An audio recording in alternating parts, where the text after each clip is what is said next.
Hi, Waypoint friends. You know, one of my pet peeves is when I ask someone a question and in response, they don't address what my question was. They go off on what seems to be a tangent that has nothing to do with that. And yet, if we look at John chapter 12, we see Jesus doing something almost similar to that.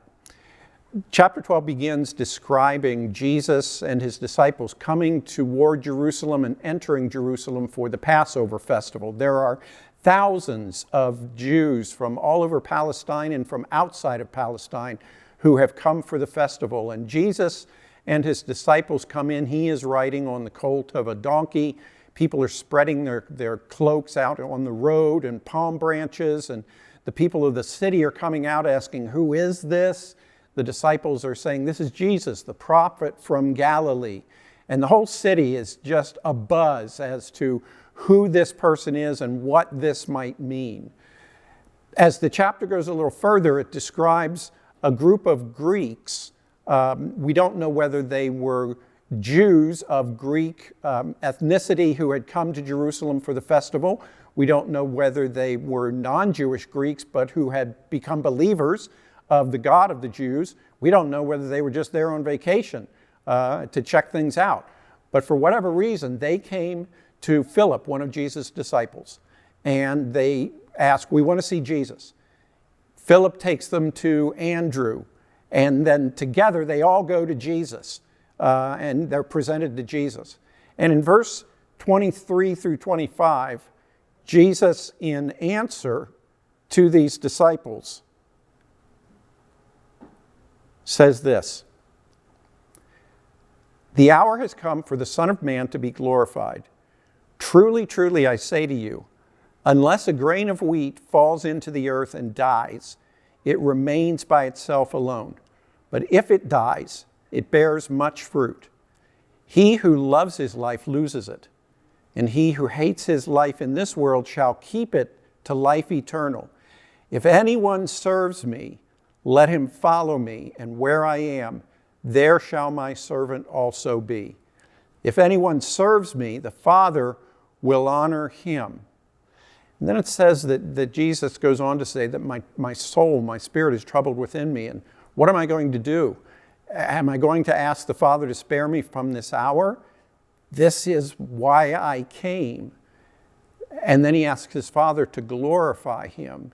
See, because Jesus' perspective at this moment, his disciples and the people of the city and even these visitors from Greece, they all can see that things are moving to a crescendo, and they think it's going to mean great grandeur and glory.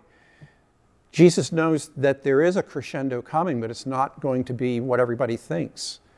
That it's going to be a crescendo that leads to the cross and his own death.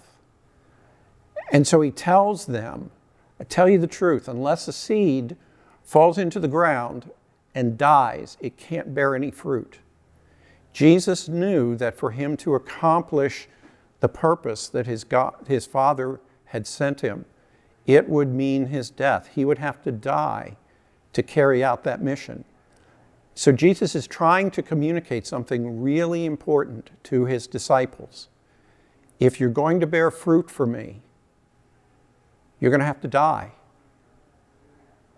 This morning at Waypoint, we celebrated baptism. And we talked about the symbolism of baptism, that when we go down in the water, it's the symbolizing of a death to ourselves and a death to sin and being raised to a brand new life. But it's an important point for us to remember as followers of Jesus. If we're going to bear fruit for him, we have to die. We have to die to ourselves. And that's something that happens not just once at baptism. It's an ongoing process. My teacher and mentor, Paul Vincent, I remember him in class one day saying that following Jesus is a lifelong experience, exercise in unselfing, in saying no to myself, in dying to myself.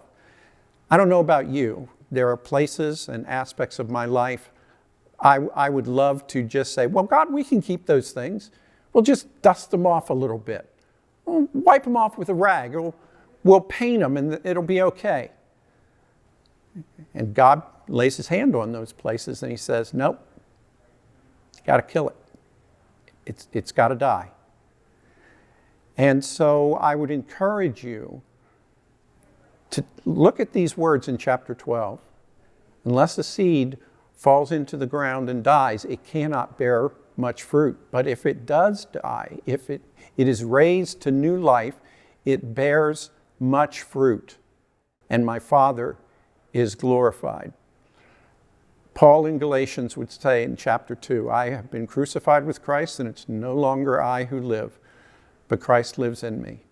The life I now live in the flesh, I live by faith in the Son of God who loved me and gave himself for me.